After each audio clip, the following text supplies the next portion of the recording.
is organizing production in India? The Chinese. No, the farmers. The guys who are standing outside Delhi right now, जिनकी मतलब band बजा रखी है, they are the guys who are organizing production in this country. और उनको मतलब मार रहे हैं. Right? They're literally saying, भैया हमें अपना काम करने दो, मारो मत.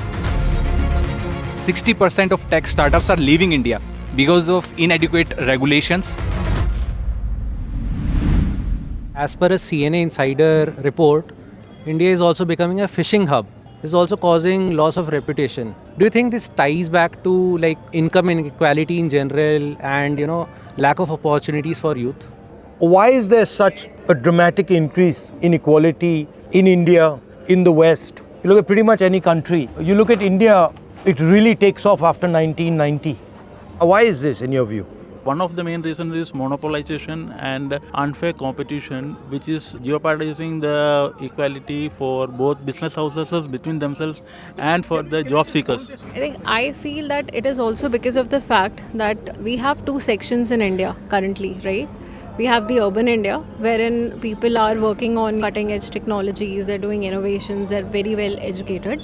And then we also have a rural India, wherein people are struggling with the basic things, there's lack of education. Because the fundamental of democracies or the participation of everyone in the democracy, it's not happening. But why? Because the media is being controlled. The Why? vested interest is... So we had a situation where if you looked at 1945, you can see an increase in democratization overall. And then suddenly it seems to be going the other way. Why? I think the number of opportunities today, high-paying jobs or like good opportunities is really biased and available only for the urban crowd. You keep saying urban. What percentage of India do you think has the type of jobs you have? 90% of urban India is doing unorganized labor, is working in your houses, is doing contract labor with absolutely no protection, no guarantees. This is a 1% versus 99% phenomena. There's a huge disconnect between people who so call themselves successful and the rest of the population. Also, a follow-up question on what Vikram added. I think we are seeing a lot of amazing Gen AI tools coming up like ChatGPT and other, and all of these are coming from Western countries. Like India hardly has any big tools. Like two big reasons: we lack a right framework, and we also lack right talent pool, and this will widen the gap of urban versus rural in India. So I think that's another area we would like to hear your views.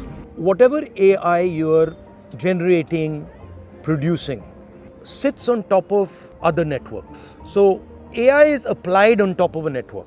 AI can be applied on top of a production network. You can apply AI in a factory. You can apply AI on a consumption network. So people are consuming something, you're distributing something, you can apply AI on that. So AI sits on top of a network, right? I'll tell you a very interesting story to demonstrate the power of this thing. It's not directly related to AI. The United States attacks Iraq, okay? Within 25 days, it has wiped out the entire Iraqi military. And then 6 months later, something happened. And suddenly, US soldiers were dying every day. And within a 6-month period, the US Army lost about 1,000 armored vehicles. So how did a country or a system that couldn't take on the United States at all and failed to take them on, suddenly 6 months later, literally broke their back? What happened? Saddam Hussein came from a tribe called the Tikriti tribe. This tribe was the center of the Iraqi regime. When Saddam Hussein realized that America aa raha hai, he told all his Tikriti guys, bhaiya, tum log bhago. What did he do? He basically took 155mm shells. You know what they are? Artillery shells. And he distributed them to all these guys. And he said, gaon mein inko le jao. And these guys took these artillery shells and they dug them in the ground. That's all. So what I'm trying to tell you, the Tikriti network came together, cell phone network came together, and the explosive shells came together. Three networks that were disconnected came together. And they literally obliterated the superpower in Iraq. So the game is about bringing unconnected networks together. Now, what is the biggest problem in India? Our biggest networks are not connected at all. So you guys are a tiny network. You're 1% of the country, very small network. You're not connected to anything else. I mean, if you really want to bring India's power to bear, Then you have to think about these things. Networks are energy, right? The moment you bring them together, it doesn't become 1 plus 1 plus 1. It becomes exponential. Blam, it just goes. If you use that framework, you can see that that's a very powerful framework in politics. It's a very powerful framework in business. Samajwadi Party network joined with Congress network. Earlier that network was like this, now the network is suddenly lined up together. Now, the problem is in India is that pretty much all the conversations that we're having of development, etc., exclude 90% of our population. Meaning the really powerful network is sitting outside. So what is the role of technology and IT is to apply your understanding and knowledge on those networks. But right now what the game is taking place is you're in 1% or not able to apply the stuff in the large 90% of India. And then these networks are not only physical networks, right? So there are caste networks in India. There are business networks in India. There are agricultural networks in India. So that to me is an interesting way to think about it. Vision of 80s which has caused this nearly 6 million jobs in IT industry. So when we look back, means 80s we decided to bring back IT in India, and then we are here to see 6 million jobs in the country. When we are looking into the industry at last 2 years, nearly the headcount has reduced by 60 to 70,000 in top 3 companies in India. Sir, as a challenge, one in terms of the intake, where the education system is not able to support the kind of skilled which is required for the new generation. Second part is the salaries structure is almost same, sir. A country the size of Singapore, you can do it using services. You can say, bhaiya dekho, everybody will get a services education, we'll not make anything, we will just run a pure service economy.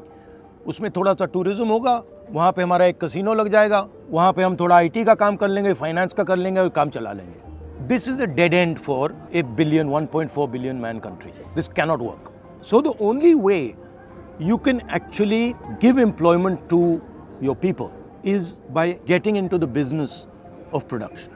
How many unicorns are actually Indian? One. There are no Indian-owned unicorns except, I think, Zerodha. Zoho. Fine, Zoho. Now, please notice another thing, that every single one of these unicorns organizes consumption. None of these unicorns organize production. This is a fundamentally important thing. What is developed is essentially a rent-seeking system, where you have the 5, 7, 10, 15 big players. They're essentially taking, for the most part, Chinese products, selling them in India. The Chinese youngster is making out, getting a job, and our fellow is buying the phone, buying the product. And at the same time, he's not getting a job, and the big guys are making a margin on the Chinese product. Okay, now, this is not sustainable, because if you walk around Uttar Pradesh, you'll see, I asked a guy today, how much time do you spend on your mobile phone? He says, I spend 10 hours on my mobile phone. Now, as far as I'm concerned, that's a productive resource who should be making something. Now, when you start to manufacture, you also start to get organized labor. Organized labor will then start to fight for a particular type of politics, right? For protection of labor, for rights of labor, for pensions. So you will then have a political contest between large capital and labor, which is a healthy thing and which actually produces, which certainly in the West produced democracies, and in India to a great extent produced democracy, right? The tension.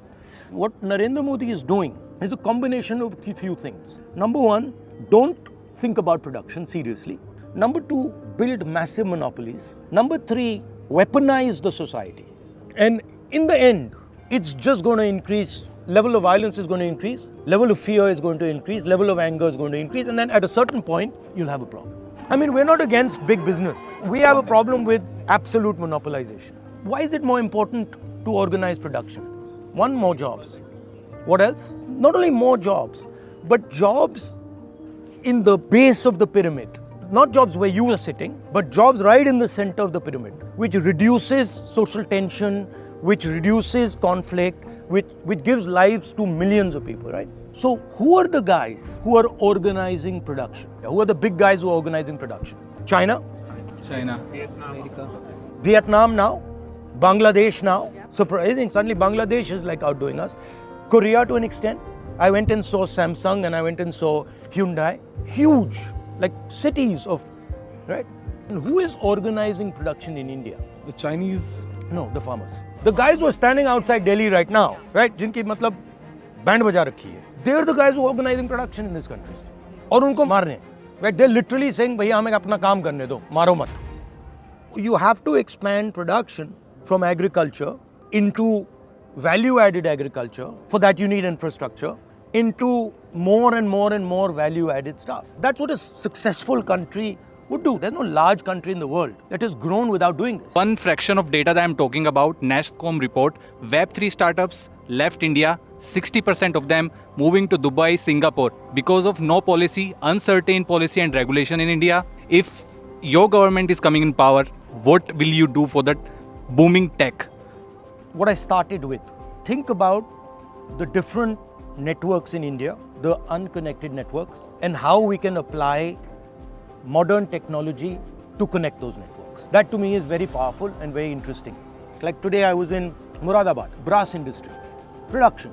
Has any tech guy said, yeah, I'm going to go now and start organizing production in Moradabad? It's a gold mine out there. It's literally a gold mine out there. But your network is disconnected from that network. Suppose I want to open a small scale production, want to go away from all the time, 10 hours I'm spending on the phone. Suppose somebody wants to open a small scale production. There's so much of entry barrier currently for not just somebody in a village, like you talked about the maids in our cities. There are a lot of entry barriers. And to top of that, of course, leakages and licenses and everything. So are there any plans if the government comes in power? So one has to think about is first a rolling back of some of these ideas. A GST that is literally just burning the grass in front of these small and medium guys. So tweaking the GST. Second, 14 lakh crores karza maaf to 100 guys. Now, you can either give them that money or you can give that money to small and medium businesses. You can either build a tax system and a structure that is designed to help monopolists, or you can build one that is designed to help small and medium players. You can't do both. I actually believe that the path that India is on is non-sustainable, destructive, and will actually end in a collapse of the country. And I think the thing that needs to be done aggressively is to take the country into production, to make production centerpiece, and to protect the people and to support the people, whether they're small businesses, medium businesses, farmers, even large businesses who are interested in actually creating jobs for this country. Now, we would be quite aggressive on protecting farmers, MSP, which is basically, listen, you're a base producer here, we're going to put a floor under you. It doesn't cost that much. Then protecting the second level producers, small and medium business, people who are trying to take products out of the farm and sort of bring them to the plate. And then high-tech small and medium guys, handicraft small and medium guys, and then linking all these centers. I would ask you to think about 2 or 3 things. What are all these networks that India is made of? How can you help in connecting them?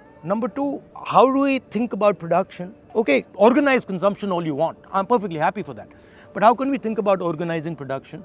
How can we help farmers organize production? The 1% that we spoke about is also the percentage which pays taxes regularly. Now, they are also the folks which have been neglected, I would say, by all the Don't say that to me. So the only request that we have on behalf of many professionals is that in the manifesto, if you could say that the Congress government will also be looking at you for some subsidies, like they pay the income tax, then they pay different taxes, indirect taxes. It definitely hurts them. Like if you say if they earn a 1 lakh rupee salary, what they take home is probably 30,000 because it goes in direct and indirect taxes. But when it comes to healthcare, when it comes to taking a loan, insurance, medication, cancer is spreading very highly today.